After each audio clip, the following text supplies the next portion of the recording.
હું દુઃખી હોઉં ત્યારે નહીં પણ ખુશ હોઉં ત્યારે સેલિબ્રેટ કરવા માટે અગર દારૂ કે પછી તમાકુનું સેવન કરતો હોઉં તો મને લત લાગેલી ના કહેવાય ને. એડિક્શનની શરૂઆત જ અહીંથી જાય છે. દુઃખી હોય ત્યારે પણ વ્યસન કરું છું અને સુખી હોય ત્યારે પણ વ્યસન કરું છું. પણ સર હું તો તમાકુ કે એલ્કોહોલ ઓકેઝનલી કોક જ વાર કન્ઝ્યુમ કરું છું, એમાં શું વાંધો હોય?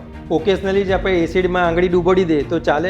એક વખત દારૂ કે તમાકુ કે બીજા કોઈ પણ સબસ્ટન્સની લત લાગી જાય તો એ ક્યારેય છૂટતી જ નથી. 35 વર્ષથી લાગેલી દારૂ તમાકુ કે કોઈ પણ પ્રકારના વ્યસનની લત અમે 35 દિવસમાં છોડાયેલી છે. એડિક્શન કે પછી લત ફક્ત ખરાબ લોકોને જ લાગે છે. આ સમજદાર લોકોની મૂર્ખામી ભરી આદત છે. કોઈ પણ ખરાબ આદત જો છોડાવી છે, કોઈ પણ એડિક્શન છોડાવવું છે તો 15 દિવસ એનાથી દૂર રહીશું તો ઓટોમેટિકલી છૂટી જશે ને. આ તો ફર્સ્ટ સ્ટેપ છે. આગળના વિડીયોમાં આપણે ચર્ચા કરીશું કે આનાથી વધારે આગળ આપણે શું કરી શકીએ. ફક્ત મેન્ટલી નબળા લોકો છે, માનસિક રીતે સ્ટ્રોંગ નથી એવા લોકોને જ લત લાગતી હોય છે ને. માનસિક રૂપે સ્ટ્રોંગ નથી તેવા લોકોને 4 ગણું લતનું પ્રમાણ વધી જાય છે, પણ એવું નથી. સમજદાર વ્યક્તિઓને પણ લત લાગવાની આશંકા રહેલી હોય છે. એડિક્શન એટલે લત ફક્ત દારૂ, એલ્કોહોલ કે પછી કોઈ ડ્રગ્સની જ હોય ને, બીજા કશાનું એડિક્શન તો ના હોય ને. એડિક્શનને 2 ટાઈપમાં ડિવાઈડ કરી શકાય. એક તો સબસ્ટન્સ એડિક્શન મતલબ દારૂ, તમાકુ, બીડી, સિગરેટ, ચરસ, ગાંજો, અફીણ, ઊંઘની ગોળીઓ, ગેનની ગોળી, અને બીજું છે ઇમોશનલ એડિક્શન મતલબ કે કોઈપણ પ્રકારની કુટેવ જેને ઓસીડી અથવા તો social media addiction, gaming disorder, PUBG addiction અથવા તો ઓનલાઈન શોપિંગ, વધારે પડતી એક્સરસાઇઝ કરી અથવા તો ડાયટ કંટ્રોલ કરવું. આટલા બધા ટાઈપના એડિક્શન હોય છે તો તકલીફ વગર એડિક્શન દૂર કરવા માટે શું કરવાનું? એ હું ટૂંકમાં નહીં સમજાવી શકું. એના માટે આપણે આગળ આ વિડીયોમાં ચર્ચા કરીશું.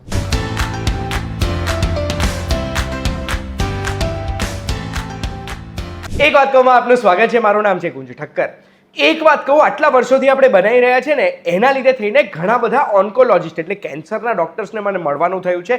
અને દરેક ડોક્ટરને જ્યારે હું પૂછું કે કેન્સરનું એક કારણ મને કહો તો દરેક ડોક્ટરે ડર્યા વગર, વિચાર્યા વગર એક જ જવાબ આપ્યો છે, અને એ છે કે તમાકુ કે એલ્કોહોલનું કન્ઝમ્પશન જો કરીશું તો કેન્સર 100% થશે. એનો મતલબ એ છે કે આપણને ખબર છે કે તમાકુ ને એલ્કોહોલથી કેન્સર થઈ શકે છે, આવો એક ગંભીર રોગ થઈ શકે છે, તો પણ આપણે કન્ઝ્યુમ કરીએ છીએ અને ઓછી માત્રામાં નહીં. દુનિયાભરમાં ટોબેકોના કન્ઝમ્પશનમાં ચાઇના પછી ભારતનો બીજો નંબર આવે છે. આ તમાકુ કે એલ્કોહોલનું એડિક્શન એક બાજુ, એના સિવાય બીજા બી એવા ઘણા બધા એડિક્શન છે જે આપણું જીવન ખરાબ કરી દે છે. અને એટલે જ આજે ડી એડિક્શન, આ લત છોડવાની વાત કરવાનો સમય આવી ગયો છે. આ ડી એડિક્શનની વાત કરવા માટે એક ડી એડિક્શનના એક્સપર્ટ એવા ડૉક્ટર કલરવ મિસ્ત્રીએ આજે આપણને સમય આપ્યો છે. સૌથી પહેલાં તો thank you so much sir અમને સમય આપવા માટે. સરનું હું તમને ટૂંકમાં ઇન્ટ્રોડક્શન આપું છું. સર છે ને એક સાયકેટ્રિસ્ટ છે, સેક્સોલોજિસ્ટ છે અને એક ડી એડિક્શન એક્સપર્ટ છે. ભારતના ઘણા બધા પ્રખ્યાત હોસ્પિટલ્સમાં ડી એડિક્શનના ઓપીડીમાં સર જાય છે, જેમાં 13 વર્ષમાં અત્યાર સુધી 10,000થી વધુ પેશન્ટ્સને સરે ટ્રીટ કર્યા છે. એમાંથી 5,000 દર્દીઓના તો એડિક્શન્સ છોડાયા છે સરે. સરને ઘણા બધા અવોર્ડ્સ પણ મળ્યા છે, જેમ કે ટાઈમ્સ હેલ્થકેર એવોર્ડ કે ગ્લોબલ એક્સિલન્સ એવોર્ડ પણ. હવે આજે હું જે સરને પ્રશ્ન પૂછવાનો છું ને એ વિડીયોમાં 2 ભાગમાં પૂછવાનો છું. પહેલો ભાગ એ હશે જેમાં આપણે એડિક્શન, લત એને સમજીશું, લક્ષણો શું હોય ને એડિક્શન કોને કહેવાય, અને બીજા ભાગમાં કઈ રીતે એને આપણે દૂર કરી શકીએ એની વાતો કરીશું. તો પહેલા ભાગની શરૂઆત કરીએ. સર, પહેલો પ્રશ્ન હું તમને પૂછવા માંગુ છું કે એડિક્શન એ છે શું, હોય શું? એડિક્શન એટલે કોઈ પણ વસ્તુનો વધુ પડતો ઉપયોગ, તેને આપણે એડિક્શન તરીકે કહેવામાં આવે છે. અને જે એડિક્શનના લીધે તમારા જે સ્વાસ્થ્યને અસર પડે, સ્વાસ્થ્યમાં આપણે શારીરિક સ્વાસ્થ્યની સાથે સાથે માનસિક સ્વાસ્થ્ય પણ અસર થાય, અને સાથે તમારી સાથે જે સંકળાયેલા લોકો છે, જે તમારા સ્નેહીજનો છે, મિત્ર વર્તુળ છે અથવા તો પરિવારજનો છે, તેને પણ અડચણરૂપ બને અને તમારી સોશિયલ અને ઓક્યુપેશનલ લાઈફ મતલબ કે તમારી પ્રોડક્ટિવ લાઈફ ડિસ્ટર્બ થાય, તમારામાં સોશિયલ જજમેન્ટ ના રહે, તમારા વાણી, વર્તન અને લાગણીનો અનુભવ થવાની જે નીતિ છે એ ખેરવાઈ જાય, તો આપણે કહી શકીએ કે આ પ્રકારનું એડિક્શન થયેલું છે. તો પછી સર, કોઈને એડિક્શન હોય એના લક્ષણો, ચિહ્નો એ શું હોય? કેવી રીતે ખબર પડે કે આને કોઈક વસ્તુનું એડિક્શન છે?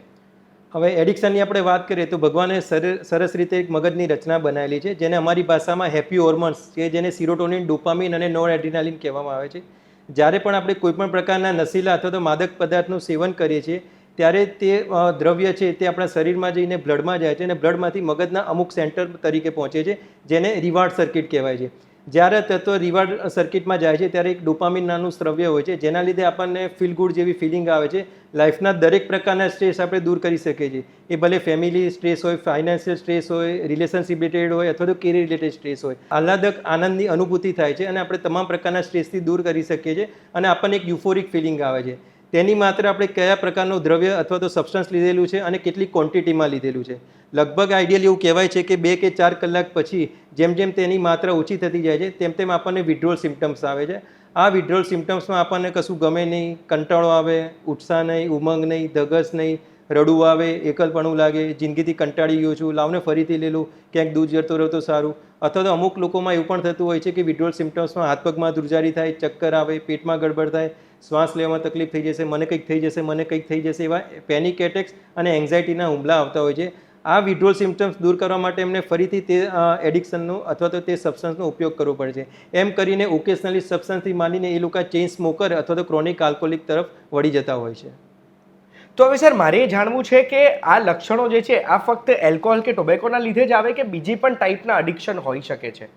WHO ઓફિશિયલી ડિક્લેર કર્યું છે એડિક્શનને આપણે 2 ભાગમાં ડિવાઇડ કરી શકીએ છીએ. એક છે કે સબસ્ટન્સ એડિક્શન, મતલબ કોઈ પણ પ્રકારનું એડિક્શન જે તમાકુ, બીડી, સિગરેટ, નિકોટિન જેમાંથી મળતું હોય, અથવા તો ઊંઘની ગોળીઓ છે, અથવા તો ગાંજો છે, ચરસ છે, ભાંગ છે, અફીણ છે, કફ સિરપ છે, જે સબસ્ટન્સના લીધે જે એડિક્શન થાય છે તેને સબસ્ટન્સ એડિક્શન કહેવામાં આવે છે. અને એક બીજી કેટેગરી છે, આજકાલ આપણે જોઈએ કે સોશિયલ મીડિયાનો જમાનો છે, આર્ટિફિશિયલ ઇન્ટેલિજન્સનો જમાનો છે, આપણે ઝેન ઝી, ઝેન આલ્ફાની વાત કરીએ છીએ, સ્ક્રીન ટાઈમની વાત કરીએ છીએ. તો આ પ્રકારના જે વળગણના લીધે જે તમારામાં ઇમોશનલ અને બિહેવિયર પ્રોબ્લેમ થાય છે તેને બિહેવિયર એડિક્શનની કેટેગરીમાં ગણવામાં આવે છે, જેમાં તમારે ઓનલાઈન ગેમિંગ ડિસઓર્ડર અથવા તો વિવિધ પ્રકારના social media addiction, online shopping, excessive diet, excessive exercise કરવું, અથવા તો કોઈપણ પ્રકારની ઇમોશનલ વેન્ટિલેટ કરવા, જે બિહેવિયર ડિસ્ટર્બન્સના લીધે તમારા શારીરિક અને માનસિક સ્વાસ્થ્યને જો તકલીફ પહોંચતી હોય તો તેને ઇમોશનલ બિહેવિયર અથવા તો ઇમોશનલ એડિક્શન તરીકે ગણવામાં આવે છે. હવે સર તમે આ ઘણા બધા એડિક્શન કીધા, જેમાં સબસ્ટન્સ એડિક્શન, જેમાં માદ્ય પદાર્થોનું એડિક્શન થઈ જાય તો એ તો ખરાબ છે જ, પણ તમે જે બિહેવિયરલ એડિક્શન કીધા એમાં બી 2-3 તમે એવા બોલ્યા, એક્સરસાઇઝનું એડિક્શન કે પછી વજન ઉતારવાનું એડિક્શન, આ બધા જે એડિક્શન છે એ ખરાબ કેમ છે?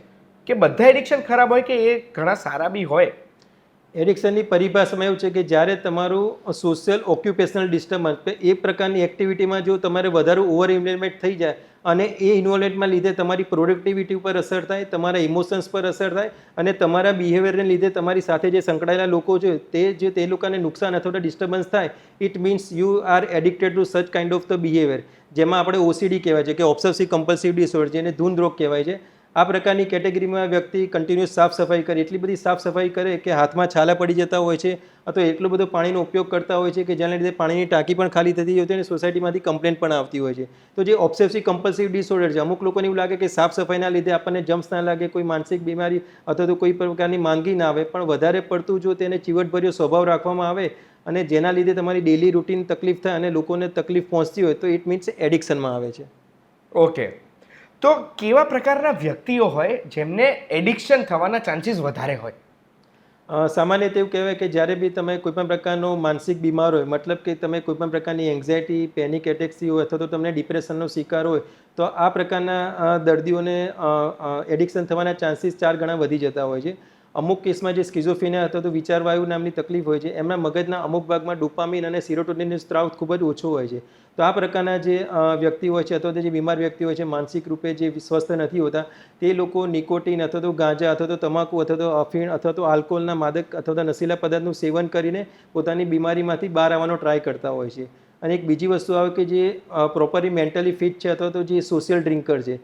હવે સોશિયલ ડ્રિંકર ક્યારે તેની આદતમાં જે છે કુટેવમાં કન્વર્ટ થઈ જતી હોય છે, અથવા તો તેને કોઈ પણ પ્રકારનો ટેમ્પરરી સ્ટ્રેસ આવી ગયો અને સ્ટ્રેસ રિલીવ અથવા તો સ્ટ્રેસ બુસ્ટર તરીકે આ એડિક્શન તરફ વળતો હોય છે, તો તે બંધાણી થવાના મેક્સિમમ ચાન્સીસ રહેતા હોય છે. કઈ એડિક્શન સૌથી ખરાબ કહેવાય? વર્સ્ટમાં વર્સ્ટ ફોર્મ ઓફ એડિક્શન કયું હોય? ઇન્ડિયામાં જોઈએ તો આપણે કે તમાકુનું એડિક્શન એ ખૂબ જ ખરાબ છે અને સાથે સાથે સ્મોકિંગનું એડિક્શન, પણ વર્લ્ડ વાઇડ જોવા જઈએ તો આલ્કોહોલનું એડિક્શન એ મોસ્ટ પ્રોગ્નોસિસ અને મોસ્ટ એના જે ડિસએડવાન્ટેજ છે તે વધારે પડતા રહેતા હોય છે. સાથે સાથે આપણે જેન્ઝીની વાત કરીએ તો સોશિયલ મીડિયા એડિક્શન એ જે ઇન્ટરનેટ એડિક્શન છે તેને WHO ઓફિશિયલી ડિક્લેર કર્યું છે કે એજ એપ્રોપ્રિએટ જો તમે સોશિયલ મીડિયાનો સ્ક્રીન ટાઈમ જો પ્રોબ્લેમ નહીં કરો તો આગળ જતાં સોશિયલ મીડિયા એડિક્શનને એક ગંભીર પ્રકારની વ્યસન અથવા તો માનસિક બીમારી તરીકે ગણવામાં આવશે. એડિક્શન તો સારું સમજી ગયો અત્યારે તમે જે મને બધા એડિક્શન કીધા ને. હવે મારે જાણવું છે કે એડિક્શનને દૂર કઈ રીતે કરી શકાય, તો એને લઈને નેક્સ્ટ પ્રશ્ન પૂછીશ આ વિડીયોના સેકન્ડ પાર્ટમાં. તો પહેલાં હું તમને એ જ પૂછવા માંગુ છું કે ખબર કઈ રીતે પડે કે હું કોઈ વસ્તુથી એડિક્ટેડ છું જાતે આમ મનમંથનથી, અને એ એડિક્શનને દૂર કઈ રીતે કરી શકાય? જ્યારે પણ કોઈ પણ પ્રકારનું એડિક્શન થાય એટલે તમે એના ઉપર ડિપેન્ડ થઈ ગયા છો, મતલબ, અને જ્યારે એ વસ્તુ તમારામાંથી દૂર કરવામાં આવે તો તમને વિડ્રોલ સિમ્ટમ્સ આવે, મતલબ કે તમે એના ડિપેન્ડ થઈ ગયા છો અને એ દૂર કરવાથી તમે એના વગર રહી નથી શકતા. બીજી વસ્તુ હવે ટોલરન્સ મતલબ કે અમુક લોકો હોય છે કે 2 સિગરેટ કે પહેલાં 4 સિગરેટ પીતા હતા અથવા તો 2 કે 4 પેક પીતા હતા, એમાં એમને કિક મળતી હતી અને સમય સાચવી જતો હતો. પણ જ્યારે પણ મગજનું ટોલરન્સ છે, જે તમારો થ્રેશોલ્ડ છે, દૂર થઈ જતો હોય છે, એ કટ ઓફ વેલ્યુ જ્યારે બંધ થઈ જતી હોય ત્યારે તે 4 સિગરેટમાંથી 10, 20 થઈને 40 સિગરેટ થઈને ચેઇન સ્મોકર થઈ જતા હોય છે, અથવા તો 2 કે 4 પેકમાંથી જેટલો સ્ટ્રેસ વધારે આવ્યો તેને ડાયવર્ટ કરવા માટે તે લોકો વ્યસનની ક્વોન્ટિટી અને વ્યસનની ફ્રીક્વન્સી વધારતા હોય છે અને ધીરે ધીરે તે બિંજ ડ્રિંકિંગ તરફ જતા હોય છે. તો આ જે ફાઇન ડિમાર્કેશન માર્કિંગ છે કે તમારું થ્રેશોલ્ડ નક્કી કરો, અને જો થ્રેશોલ્ડથી દૂર થઈને તમારું સોશિયલ જજમેન્ટ જતું રહે અને જેના લીધે તમારા શારીરિક સ્વાસ્થ્ય પર અસર થાય અને ધીરે ધીરે તમારા માનસિક સ્વાસ્થ્ય પર અસર થાય, it means you are addicted to any kind of the substance. તો આ ખબર કઈ રીતે પડે? જેમ તમે કીધું કે આપણે ડિપેન્ડન્ટ થવા લાગ્યા, અગર આપણને ખબર પડી ગઈ કે આ વસ્તુ ઉપર હું ડિપેન્ડન્ટ છું, તો કયા સમયે એને રોક લગાવવી જોઈએ? આપણે આમ મને કઈ રીતે ખબર પડે કે હું ડિપેન્ડન્ટ થઈ ગયો તો હવે મારે રોક, આમ એ મારે ખાલી જાણવું છે. જ્યારે પણ ત્યારે તમારા નજીકના મિત્રો કે જે 24/7 તમારી સાથે રહે છે, નાનપણથી તમારી સાથે છે, તમારા સ્વભાવને ઓળખે છે, તમારા વર્તનને ઓળખે છે, જ્યારે થર્ડ પર્સન ઓબ્ઝર્વેશન આવે કે સાહેબ તમે પહેલાં જેવા નથી લાગતા, બહુ ડિસ્ટર્બ લાગો છો, નાની નાની વાતમાં ગુસ્સો કરો છો, નાની વાતમાં ચીડચીડાપણું કરો છો, મન ઉદાસ રહે છે, બોડી લેંગ્વેજ બરાબર નથી, તો આપણે જજમેન્ટ રાખી શકીએ કે ના, મારી પર્સનાલિટી, મારા ઇમોશન્સ, મારા બિહેવિયર એ કોઈને નજરમાં આવે છે અને હું મેન્ટલી ડિસ્ટર્બ લાગું છું. માનસિક સ્વાસ્થ્યની પરિભાષામાં એવું કહેવાય છે કે જ્યારે તમારા વાણી, વર્તન અને વ્યવહારમાં ચેન્જ જોવા મળે, it means you R mentally disturb. આ કોઈ શારીરિક સ્વાસ્થ્ય નથી. ધારો કે તમે કેન્સરથી પીડિત હો અથવા તો તમને ડાયાબિટીસ હોય, બ્લડ પ્રેશર હોય, થાઇરોઇડ હોય, તો આપણે વિવિધ પ્રકારના બ્લડ ઇન્વેસ્ટિગેશન કરાવીએ, સોનોગ્રાફી કરાવીએ, સિટી સ્કેન કરાવે, MRI કરાવે, તો આપણને ખબર પડે કે આપણે શારીરિક રૂપે સ્વસ્થ નથી. પણ માનસિક સ્વાસ્થ્યની ડેફિનેશન શું? એવું કોઈ મશીન નથી, એવું કોઈ ઇન્વેસ્ટિગેશન નથી કે તમારે કેટલા મેન્ટલી ડિસ્ટર્બ છો અથવા તો તમને વિચારવાયું છે કે નહીં. તો જ્યારે તમારી બોડી લેંગ્વેજ અથવા તો તમારું સોશિયલ જજમેન્ટ ડિસ્ટર્બ થાય, it means you R mentally disturb. અને એ કદાચ કોઈ એડિક્શનના લીધે હોય, અને એ ત્યારે આપણે એ વસ્તુની લત જેની આપણને લાગી ગઈ છે એ આપણે છોડી દેવી જોઈએ. તો સર, તમે એક ડી એડિક્શન એક્સપર્ટ છો, તો એક ડી એડિક્શન એક્સપર્ટનો રોલ શું છે આ એડિક્શન દૂર કરવામાં? ડી એડિક્શનમાં મુખ્યત્વે 4 પ્રકારના સ્ટેજીસ હોય છે. સૌથી પહેલી વસ્તુ કે સેલ્ફ મોટિવેશન. બંધાણીને ઉપરથી ભગવાન આવે ત્યારે બી નશો ના છોડાઈ શકે જ્યાં સુધી તેનામાં સેલ્ફ મોટિવેશન ના હોય કે ના, મારે છોડવું જ છે. બીજી વસ્તુ સેલ્ફ કમિટમેન્ટ, કે હું છોડીને જ રહીશ. ત્રીજી વસ્તુ સેલ્ફ ડિસિપ્લિન, મતલબ કે તેને કન્સિસ્ટન્સી તમારે મેન્ટેન રાખવી પડે. જેમ કે આપણે વાત કરી કે 15 દિવસમાં મેં નશો ના કર્યું તો એ લત છૂટી જશે, એવું નથી. તમારે 15 દિવસ, short term goals 1 month, 3 months ને 6 મંથ, 6 મંથ સુધી તમે સબસ્ટન્સ વિના રહો, કોઈપણ પ્રકારની કુટે વગર રહો, તો ઓટોમેટિક તમારી બોડી અને માઇન્ડ એવું રિફ્લેક્સ સેટ કરી નાખશે કે તમે વ્યસન વગર આ લાંબો ટાઈમ સુધી જીવી શકશો. અને ચોથી વસ્તુ છે કે ગિલ્ટ. જ્યાં સુધી તમારામાં ગિલ્ટ ના આવે કે હું આ ખોટું કરું છું, આના લીધે મારા સ્વાસ્થ્યને તકલીફ થાય છે, આના લીધે મારી મેન્ટલ હેલ્થ કોમ્પ્રોમાઇઝ થાય છે, આના લીધે મારા પરિવારજનો જે મારા ઉપર ડિપેન્ડ છે એને તકલીફ પહોંચે છે, અને મારે ફ્યુચરમાં ઓક્યુપેશનલ અથવા સોશિયલ એઝાર્ટ્સ થાય છે, જ્યાં સુધી તમને ગિલ્ટ ના આવે અને સેલ્ફ મોટિવેશન ના આવે ત્યાં સુધી તમે એડિક્શનમાંથી બહાર ના આવી શકો. તો as a D addiction specialist અમારે સૌથી પહેલું પગથિયું એવું છે કે રિલેટિવ્સને સમજાવવા પડે કે એને પ્રોપર સોશિયલ સપોર્ટ્સ આપે અને સાથે સાથે એને પહેલું પગથિયું ભરવા માટે તેને મોટિવેટ કરે. તો તમે તમારા દર્દીઓને આ રીતે મદદ કરતા હોવ છો કે તમે એમને આ અહેસાસ અપાવો છો કે તમે આ ખોટું કરી રહ્યા છો? સૌથી પહેલાં આપણે રૂટ કોઝ શોધવો પડે કે તું વ્યસન તરફ ગયો કેમ. એ તારે સ્ટ્રેસ હતું અથવા તો પિયર પ્રેશર હતું અથવા તો કોઈપણ પ્રકારની સિચ્યુએશનમાંથી તને આદત પડી ગઈ છે અથવા તો કોઈપણ પ્રકારના સ્ટ્રેસ બૂસ્ટર તરીકે તેને રિફ્રેશ બને. તો આપણે જ્યાં સુધી રૂટ કોઝ નહીં શોધીએ ત્યાં સુધી આપણે એને બહાર નથી કાઢી શકતું. તો એને શાંતિથી એના ઉપર અમે થેરાપ્યુટિક એનાલિસિસ એને રેપો ડેવલપ કરતા હોય છે અને રૂટ કોઝ સુધી જતા હોય છે. અને રૂટ કોઝ ગણ્યા પછી તેને કઈ રીતે મોટિવેશન લાવવું અને ફરીથી એના તરફ ના જાય એને અમારી ભાષામાં રિલેપ્સ પ્રિવેન્શન કહેતા હોય છે. તો ડિટોક્સિફિકેશન પ્લસ એન્ટી ક્રેવિંગ, મતલબ કે એને તો પોતાને તો છોડવું જ હોય છે, પણ શરીરને ને મગજને એની આદત પડી ગઈ છે તો એ છૂટી નહીં શકતા. તો જેને એન્ટી ક્રેવિંગ ટ્રીટમેન્ટ કહેવામાં આવે છે. અને છોડ્યા પછી એ કઈ રીતે લાંબો ટાઈમ સુધી મેન્ટેન કરે એના માટે સોશિયલ સપોર્ટ ખૂબ જ જરૂરી છે. આપણા સમાજમાં જોઈએ છે કે જ્યારે પણ સાયકેટ્રી પ્રત્યે એટલો સ્ટિગ્મા છે ને કે લોકોને હાવ હોય છે કે સાયકેટ્રિક્સ પાસે લઈ જશો, ડી એડિક્શન સ્પેશિયાલિસ્ટ પાસે લઈ જશો તો ડૉક્ટર છે ને રિહેબમાં નાખી દેશે, ઊંઘની ગોળીઓ આપશે, તેની આદત પડી જશે, લીવર કિડની ખરાબ થઈ જશે, આખો દિવસ સૂતેલો જ રહેશે, વજન વધી જશે. તો આ જે સોશિયલ સ્ટિગ્મા અને સોશિયલ ટેબુ છે જેના લીધે જે રિલેટિવ્સ છે તે દર્દીને ચોક્કસ પ્રકારના મેન્ટલ હેલ્થ પ્રોફેશન સાથે તો રિહેબ્સ માટેની સારવાર માટેમાં તે ડિલે કરતા હોય છે, અને જેટલું ડિલે કરતા હોય છે તેટલું જ તમારે રિકવરી આવવામાં સમય લાગતો હોય છે. હવે સર સૌથી કોમન એડિક્શન કયા જોયા છે તમે તમારા કરિયરમાં અત્યાર સુધી? ટોબેકો એડિક્શન અને નિકોટિન અને સિગરેટ સ્મોકિંગ, સાથે સાથે આલ્કોહોલ એડિક્શન ખૂબ જ કોમન છે. પણ આજકાલની જે યંગ જનરેશન જે નેક્સ્ટ પાછળના 2 કે 3 વર્ષમાં વીડ એટલે જે ગાંજો કહેવાય છે, આજકાલની જનરેશન એટલી સ્માર્ટ હોય છે કે સાહેબ આપણને ચેલેન્જ કરે કે સાહેબ મેડિકલ મેરીજુઆના તો કે ગાંજો તો એક જાતનું મેડિકલ મેરીજુઆના કહે છે. કેનેડા અને ભારતના યુરોપિયન કન્ટ્રીમાં તો એક મેડિસિન તરીકે યુઝ કરવામાં આવે છે, જેમ કે એન્ટી કેન્સર થેરાપી અથવા તો તમારું ક્રિએટિવ માઇન્ડ બને છે. તો તેનો મિસયુઝ કરીને એ લોકો ગાંજો ફૂંકતા હોય છે. તો કેનાબિસ એડિક્શન એ યંગસ્ટર્સમાં બહુ જ કોમન છે. અને જે બચ્ચાઓમાં મતલબ કે 6 યર્સથી લઈને 14 યર્સના જે ટીનેજર્સ છે એમાં સોશિયલ મીડિયા એડિક્શન ખૂબ જ પ્રચલિત છે. તો સર સૌથી પહેલાં તમે જે એડિક્શન કીધા ને એમાંથી મને તમારી હેલ્પ જોઈએ છે કે તમે જણાવો કે તમાકુ અને દારૂનું જો એડિક્શન છે કોઈને, આ અત્યારે લક્ષણોમાં ખબર પડી ગઈ કે મને દારૂ કે તમાકુનું એડિક્શન છે કે ગાંજાનું એડિક્શન છે, કેનાબિસનું એડિક્શન છે, એવા સંજોગોમાં એ કઈ રીતે છોડી શકે જાતે પગલાં લઈને? એમાં સૌથી પહેલાં તમારે સેલ્ફ એનાલિસિસ કરવું પડે કે મારે કઈ ટાઈપની મારી પર્સનાલિટી છે અને મારો વીક પોઈન્ટ કયો છે. અને રૂટ કોઝ જેમ કે આપણે વાત કરીએ એ પ્રમાણે કે મેં વ્યસનની શરૂઆત કરી તે વખતે કયા સિમ્ટમ્સ હતા, મતલબ દોસ્તોના કહેવાથી પીયર પ્રેશરથી મેં વ્યસન કર્યું, અથવા તો મને કેરિયર રિલેટેડ સ્ટ્રેસ હતું એટલે મેં વ્યસન કર્યું, અથવા તો મને તેની આદત પડી ગઈ છે, કે અથવા તો તે હું છોડવા જાઉં છું પણ છોડી નહીં શકતો અને એના રિફ્લેક્સથી લઉં છું. તો તમે રૂટ કોઝ તરફ જાઓ તો એમાંથી દૂર થઈ જાય છે. અને બીજું જો રૂટ કોઝથી ના થતું હોય તો તમારા જે નજીકના સ્નેહીજનો છે તેનો તમારે પ્રોપર હેલ્પ લેવી જોઈએ. અને એનાથી પણ જો તમે ના કરી શકતા હો તો મેન્ટલ હેલ્થ પ્રોફેશન અથવા તો ડિએડિક્શન સ્પેશિયાલિસ્ટની તમારે સલાહ સૂચન લેવી જોઈએ. એટલે અગર જો ભાઈબંધો પ્રેશર કરતા હોય આવી કોઈ વસ્તુ કરવા માટે તો એ ભાઈબંધોથી દૂર થઈ જવું જોઈએ. અગર એવા કોઈ સિચ્યુએશન આવે છે જે સિચ્યુએશનના લીધે આપણને આવી કરવાની ઈચ્છા થતી હોય તો એ સિચ્યુએશન ના આવે એના પર મહેનત કરવાની. અને જો જાતે નથી કરી શકતા તો પરિવાર મદદ કરશે. આવું જ છે. તો હવે એ જ રીતે સોશિયલ મીડિયાનું જો અગર એડિક્શન થઈ ગયું છે, તમે જે રીતે કીધું એ સોશિયલ મીડિયાનું એડિક્શન કઈ રીતે દૂર કરી શકાય? 2016 પછી WHO ઓફિશિયલી ડિક્લેર કર્યું છે કે એજ એપ્રોપ્રિએટ જો પ્રોપર સોશિયલ મીડિયાના યુઝની ગાઈડલાઇન નક્કી કરવામાં નહીં આવે તો આગળના 5 કે 7 10 વર્ષમાં સોશિયલ મીડિયા એડિક્શન એક જાતની ગંભીર પ્રકારની માનસિક બીમારી તરીકે વળગણ લઈ શકે છે. એટલા જ માટે કે જે સોશિયલ મીડિયા એડિક્શન છે એમાં એવું કહેવામાં આવે છે કે 18 વર્ષથી ઉપરના બાળકો અથવા યુવા પેઢી જો 6 કલાકથી બી વધારે અનનેસેસરી સ્ક્રીન ટાઈમ યુઝ કરે, અનનેસેસરી મતલબ કે જેના લીધે તમે ઓનલાઈન ગેમિંગ કરો, ચેટિંગ કરો, ડેટિંગ કરો, રીલ્સ કરો, સ્ક્રોલિંગ કરો, કે જેમાં પ્રોડક્ટિવિટી નથી, it means you are wasting your time for more than 6 hours in the social media usage. You are habit towards the obsessive compulsive disorder, and without using of the social media you get withdrawal symptoms like the mood swings and the irritability. અને જો અમુક એ profession એવા હોય છે કે જે આઈટીમાં છે અથવા તો જે કન્ટેન્ટ ક્રિએટર છે જેમાં 10 કલાક 11 કલાક 12 કલાક સ્કૂલના છોકરાઓ જેને પ્રોજેક્ટ આપવામાં આવે છે તેમાં મોર દેન 6 to 8 hours 10 hours પણ એમને સોશિયલ મીડિયાનો ઉપયોગ કરવો પડે. ઇટ મીન્સ એ પ્રોડક્ટિવિટી છે. અને જ્યારે અનપ્રોડક્ટિવિટી તમે સોશિયલ મીડિયાનો ઉપયોગ કરો અને એના લીધે તમારા શરીરમાં ચેન્જીસ થાય, તમારા બિહેવિયરના ચેન્જીસ થાય અને તમારી સાથે લોકો જે સંકળાયેલા છે એને ડિસ્ટર્બન્સ આવવા મળે, it means you are addicted towards the social media. સમજી ગયો. એટલે સરે જે કીધું ને એના ઉપરથી હું તમને એક ટાસ્ક આપવા માંગુ છું કે તમે આ વિડીયોની લિંક છે ને ક્યાંક સેવ કરી રાખો. એના પછી તમે આજથી નક્કી કરી દો કે આવનારા 2 દિવસ સોશિયલ મીડિયાનો જે એપ તમે સૌથી વધારે વાપરતા હોય ને એ ના વાપરતા. એ વાપરવાનું બંધ કર્યા પછી જો તમારા સ્વભાવમાં ફરક આવે છે, તમે વધારે ગુસ્સામાં રહેવા લાગ્યો છો ને તો કદાચ તમે પણ અડિક્ટ છો સોશિયલ મીડિયાથી.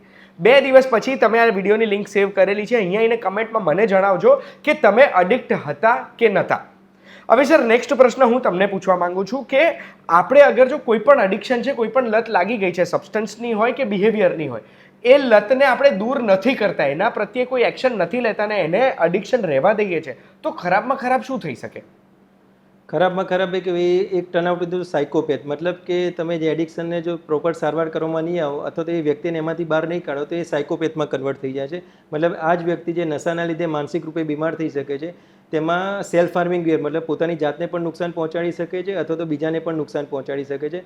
અને વર્ષમાં જે આપણે વાત કરીએ એ પ્રમાણે કે સબસ્ટન્સના લીધે વિવિધ પ્રકારના જે કેમિકલ્સ જે શરીરમાં જાય છે તેના લીધે વિવિધ પ્રકારના કેન્સર થવાના પણ ચાન્સીસ રહે છે. તો શારીરિક સ્વાસ્થ્યની સાથે સાથે માનસિક સ્વાસ્થ્ય પણ ખરાબ થાય છે. હવે આપણે વાત કરીએ કે ફિઝિકલ હાઇજીન અથવા તો ફિઝિકલ હેલ્થની વાત કરીએ તો what is about the mental spa. એક ટર્મિનોલોજી છે કે મેન્ટલ સ્પા અને મેન્ટલ હાઇજીન, મતલબ કે તમારે શારીરિક સ્વાસ્થ્ય તો ઠીક છે, માનસિક સ્વાસ્થ્ય માટે મારે શું પગલાં લેવા જોઈએ જેના લીધે હું વ્યસન તરફ ના વળું અને કોઈ પણ પ્રકારનું સ્ટ્રેસ આવે તો હું બીજું ઓલ્ટરનેટિવ શોધું. તો આ મેન્ટલ હાઇજીન અથવા તો મેન્ટલ સ્પાની એક ટિપ્સ છે કે તમારા દિવસ દરમિયાનમાંથી લગભગ 30 કે 35 મિનિટ તમે પોતાના માટે આપો કે જેના લીધે તમે પોતાની ગમતી પ્રવૃત્તિ કરી શકો. આ 25 to 30 મિનિટ્સમાં તમે કન્ટિન્યુઅસ એંગેજ રહેવાથી તમને આખા દિવસનું જે ટેન્શન છે તે પોઝિટિવલી ચેનલાઇઝ થશે, જેના લીધે તમારા શરીર અને મગજ ઉપર થાકની અનુભૂતિ નહીં થાય અને તમે વિવિધ પ્રકારના ડિજિટલ કનેક્શન અથવા તો તમારે ડી એડિક્શન તરફ તમે વળી નહીં શકો. સમજી ગયો. બસ મારે હજુ આ સવાલને થોડો ડીપ લઈ જઈશ કે એવી કોઈ વસ્તુ છે જે વસ્તુ કરવાથી હું નક્કી કરી શકું કે જીવનમાં કોઈ પણ વસ્તુથી હું એડિક્ટ થઈશ જ નહીં, મને લત જ નહીં લાગે, એવું તો હું શું કરી શકું? એવી 3-4 સ્ટેપ્સ છે કે જેના લીધે આપણે પોતાની મેન્ટલ હાઇજીન તેમજ માનસિક સ્વાસ્થ્ય સ્વસ્થ રાખીએ છીએ. સૌથી પહેલી વસ્તુ છે કોઈ પણ સિચ્યુએશનમાં ગુસ્સા ઉપર control, anger management, stress manage ખૂબ જ જરૂરી છે. આજકાલ આપણે જોઈએ છે કે નાના બાળકથી માંડીને યુવાવસ્થાથી માંડીને મિડલ એજ તેમજ ઓલ્ડ એજ દરેક વ્યક્તિ કંઈ ના કંઈ રીતે જવાબદારીના લીધે સ્ટ્રેસમાં રહે છે. જો આ સ્ટ્રેસને તમે પોઝિટિવલી ચેનલાઇઝ નહીં કરો તો તમારી માનસિક સ્થિતિ અને સાથે સાથે વિવિધ પ્રકારના એડિક્શન તરફ નેગેટિવ ડાયરેક્ટ તો થવાની જ છે. તો anger management, stress management, time management ખૂબ જ જરૂરી છે. બીજી વસ્તુ કે આખા દિવસમાંથી જેમ કે વાત કરીએ એ પ્રમાણે 25 મિનિટ્સ તમે તમારી હોબીઝમાં ઇન્વોલ્વ કરો, એમાં તમે ઇમોશનલ કનેક્શન કરો, મિત્રો સાથે વાર્તાલાપ કરો, એન્વાયરમેન્ટ સાથે કનેક્ટ થાઓ, સારા પુસ્તકો વાંચો અથવા તો કોઈ પણ પ્રકારની જે એક્ટિવિટી કરો જેમ કે જીમ છે, યોગા છે, સાયકલિંગ છે, વોકિંગ છે, સ્વિમિંગ છે, જેના લીધે જે હેપી હોર્મોન્સ છે, જે ડોપામિન રસ છે એ તમારે કન્ટિન્યુઅસ મેન્ટેન રહે છે અને આખા દિવસની જે નેગેટિવ ફ્રસ્ટ્રેશન છે એ પોઝિટિવલી ચેનલાઇઝ થાય છે, જેના લીધે તમે એન્ઝાયટી, સ્ટ્રેસ અને ડિપ્રેશનથી દૂર રહી શકો છો. અને લાસ્ટ વસ્તુ કે ઊંઘ, આઈડિયલી એવું કહેવાય છે કે 6 કે 8 કલાકની ઘેરી સપનાવાળી ઊંઘ એ માનસિક સ્વાસ્થ્ય માટે તેમજ શારીરિક સ્વાસ્થ્ય માટે ખૂબ જ જરૂરી છે. પણ આજકાલ આપણે જોઈએ છે કે સોશિયલ મીડિયાનું એડિક્શન અથવા તો કોઈપણ પ્રકારના અમુક લોકોને એવું હોય છે કે હું સિગરેટ પીશ, તમાકુ કહીશ અથવા તો 2 પેક મારીશ તો જ મને ઊંઘ આવશે. તો આ પ્રકારના લીધે તેમની સ્લીપ સાયકલ છે એ ડિસ્ટર્બ થતી હોય છે અને આગળ જતાં તેમને વિવિધ પ્રકારના કાર્ડિયોવાસ્ક્યુલર ડિસીઝ અથવા તો લંગના ડિસીઝ થવાના ચાન્સીસ રહેતા હોય છે અને ડાયાબિટીસ, બ્લડ પ્રેશર અથવા તો થાઇરોઇડના પણ ચાન્સીસ રહેતા હોય છે. હવે સર, તમે છેલ્લા 13 વર્ષથી એક ડી એડિક્શન એક્સપર્ટ છો, તો 13 વર્ષમાં આ વ્યસન મુક્તિ માટે કેવા કેવા નવા એડવાન્સમેન્ટ્સ આવ્યા છે ટ્રીટમેન્ટમાં, અને આજે ટ્રીટમેન્ટ કઈ કઈ રીતે થતી હોય છે? આજકાલ આપણે જોઈએ છે કે આર્ટિફિશિયલ ઇન્ટેલિજન્સનો જમાનો છે, રિસેન્ટ એડવાન્સીસ ગાઈડલાઇન આવી ગઈ છે, રોબોટિક સર્જરીનો ચાન્સીસ થઈ છે, મેન્ટલ હેલ્થ ડિસઓર્ડર માટે પણ રિસેન્ટ એડવાન્સીસની ગાઈડલાઇન નક્કી થઈ છે, એવી ટ્રીટમેન્ટ સારવાર પદ્ધતિ ઉપલબ્ધ છે. તમાકુ, નિકોટિન ડી એડિક્શન માટે તેમજ આલ્કોહોલ એડિક્શન માટે વિવિધ પ્રકારના જે ટ્રીટમેન્ટ થેરાપી આવે છે. એમાં સૌથી પહેલાં વસ્તુ આવે કે નિકોટિન ચિંગમ્સ, જે લોકો ખાસ યુઝ કરતા હોય છે કે કોઈપણ પ્રકારના તમાકુનું વ્યસન હોય તો તે લોકો નિકોટિન ચિંગમ્સ ખાતા હોય છે. આની સાથે સાથે નિકોટિનના પેચીસ પણ આવે છે, જે 24/7 નાયા પછી તમારે નોન હેરી એરિયા મતલબ કે શોલ્ડર, નેપ ઓફ ધ નેક અથવા તો પેટની જગ્યાએ તમારે સ્ટીકર મૂકવાના આવે છે. એની ખાસિયત એવી હોય છે કે આ સ્ટીકરમાંથી 24/7 નિકોટિન મળતું રહે છે પણ દવાના રૂપમાં છે. ઇટ મીન્સ કે તમે તમાકુનું વ્યસન કર્યા પછી જે કિક મળતી હોય છે એ કિક મેન્ટેન રહેશે પણ મેડિસિનના રૂપમાં. ત્રીજી વસ્તુ કે નેઝલ સ્પ્રે પણ આવે છે, જેને નિકોટિન રિપ્લેસમેન્ટ થેરાપી તરીકે ગણવામાં આવે છે. તો ચિંગમ છે, પેચીસ છે અને પેલેટ છે. રિસેન્ટ એડવાઇસમાં આજકાલ એવું પણ જોવા મળે છે કે એક બટન લાઇકના ઇમ્પ્લાન્ટ આવે છે. આ ઇમ્પ્લાન્ટ તમે જો સબક્યુટેનિયસ એક ઇન્સ્યુલિન પંપ આવે છે એની જ કેટેગરીમાં જો તમે સબક્યુટેનિયસ ઇમ્પ્લાન્ટ ઇન્જેક્ટ કરો તો લગભગ 6 મહિનાથી લઈને 1 વર્ષ સુધી તમે વ્યસનથી મુક્ત રહી શકો છો. એ કોઈપણ પ્રકારનું વ્યસન હોય, તમાકુનું વ્યસન હોય, દારૂનું વ્યસન હોય, કફ સિરપનું વ્યસન હોય અથવા તો ઊંઘની ગોળીઓનું વ્યસન હોય. તો આ જે રિસેન્ટ ઇમ્પ્લાન્ટ છે તે ખૂબ જ FDA એપ્રુવ ગાઈડલાઇન તરીકે નક્કી કરવા છે અને લેટેસ્ટમાં એક મશીન થેરાપી આવે છે. આઈડિયલી એવું કહેવાય છે કે જ્યારે પણ અમે કહીએ છીએ કે તમને મશીન થેરાપી કરવામાં આવશે તો લોકોના મગજમાં એક હાવ ભરેલો હોય છે કે સાયકેટ્રિસ્ટ એ મગજના શોર્ટ આપશે, જે મૂવીઝમાં બતાવે છે, ખુલ્લા વાયરો હોય છે, લગાવશે, માણસ આટલા આટલા ઉછળશે. એવું નથી હોતું. આઈડિયલી મગજના શેકની સારવાર, જેને RTMS તરીકે કહેવામાં આવે છે, જેમ કે આપણને કમરનો દુખાવો હોય છે તો આપણે ઇલેક્ટ્રિક બેલ્ટ પહેરીને જે ગરમ શેક લઈએ છીએ તેવી રીતે મગજના અમુક ભાગમાં અમે મશીન મૂકીએ છીએ, ત્યાંથી MRIના વેવ્સની જેમ મશીન રેડ્સ જાય છે. એ જે ડી એડિક્શનના જે સેન્ટરો છે, એડિક્શનના જે સેન્ટરો છે એને હિટ કરીને તે પાછું આવે છે. 5 કે 10 મિનિટની પ્રોસિજર હોય છે, જેને રિવાઇઝ ટ્રાન્સમેગ્નેટિક સ્ટિમ્યુલેશન કહેવામાં આવે છે. આ FDA એપ્રુવ ગાઈડલાઇન છે. આના 16 કે 20 જેટલા સેશન લેવામાં આવે તો તમે વ્યસનથી છુટકારો મેળવી શકો છો. સમજી ગયો છું હું આખી વસ્તુ. મેને જેટલા પ્રશ્ન થતા હતા એ મેં પૂછી લીધા, પણ હજુ એક મેઇન પ્રશ્ન મારે પૂછવો છે કે સારા એડિક્શન્સ હોય, ખરાબ એડિક્શનની તો આપણે વાત કરી, પણ એવા કોઈ એડિક્શન છે કે સારા એડિક્શન હોય? સારા એડિક્શન એ ટર્મિનોલોજી જ ખોટી છે. Addiction means abnormal habits. સારી આદતો હોઈ શકે છે અને સારી આદતોમાં એવું છે કે તમે કોઈ સારા ફ્રેન્ડ્સ રાખો, અથવા તો સારા પુસ્તકો વાંચો, સ્પિરિચ્યુઆલિટી છે, એન્વાયરમેન્ટ સાથે કનેક્ટ થાવ, એ બધે તમારી ગુડ હેબિટ્સ છે. આ બધી એક્ટિવિટીમાં એંગેજ રહેવાથી દારૂ, તમાકુ, બીડી, સિગરેટ, ચરસ અથવા તો સોશિયલ મીડિયાથી જે તમને ડોપામીન રસ મળવાનો હતો એ જ રસ સાયન્ટિફિકલી પ્રૂવ છે કે તમે આ બધાની એક્ટિવિટીમાંથી મળવાનો જ છે. તો તમે એન્વાયરમેન્ટ સાથે કનેક્ટ થાઓ, સારા પુસ્તકો વાંચો, ઇમોશનલ કનેક્શન વધારે કરો, તો ઓટોમેટિક તમારી મેન્ટલ જે હેલ્થ છે એ સારી જ રહેવાની છે. સમજી ગયો. એટલે સર આજે આ તમારી જોડે જે 15-20 મિનિટ મેં કાઢી એમાં મને જેટલા પ્રશ્ન થયા મેં પૂછ્યા છે એ પ્રશ્નના જવાબથી આજે ઘણી બધી વસ્તુઓ મારા મગજમાં ક્લિયર થઈ ગઈ છે કે એડિક્શન્સ કઈ રીતે થતા હોય છે, કેમ થતા હોય છે અને કઈ રીતે એનાથી આપણે દૂર જઈ શકીએ. Thank you so much. તમે મને આ દરેક પ્રશ્નનો જવાબ આપ્યો અને મને સમય આપ્યો છે. કોઈ પણ પ્રશ્ન પૂછવાનો જો રહી ગયો છે તો તમે પણ કમેન્ટમાં પૂછી શકશો. સર સુધી પહોંચાડવાની જવાબદારી મારી, એનો જવાબ તમારા સુધી હું લઈ આવીશ. આ વિડીયોની માહિતીમાં ડૉક્ટર કલરવ મિસ્ત્રીએ એડિક્શનને લઈને અને કઈ રીતે ડી એડિક્શન એક્સપર્ટ તરીકે લોકોના એડિક્શન દૂર કરે છે એની માહિતી આપી છે. આવી જ માહિતી જો જોવી ગમે છે તો એના માટે વીટીવી ગુજરાતીનું એપ્લિકેશન ડાઉનલોડ કરી દેજો. આપણે ફરી મળીશું. ધન્યવાદ. Thank you so much sir.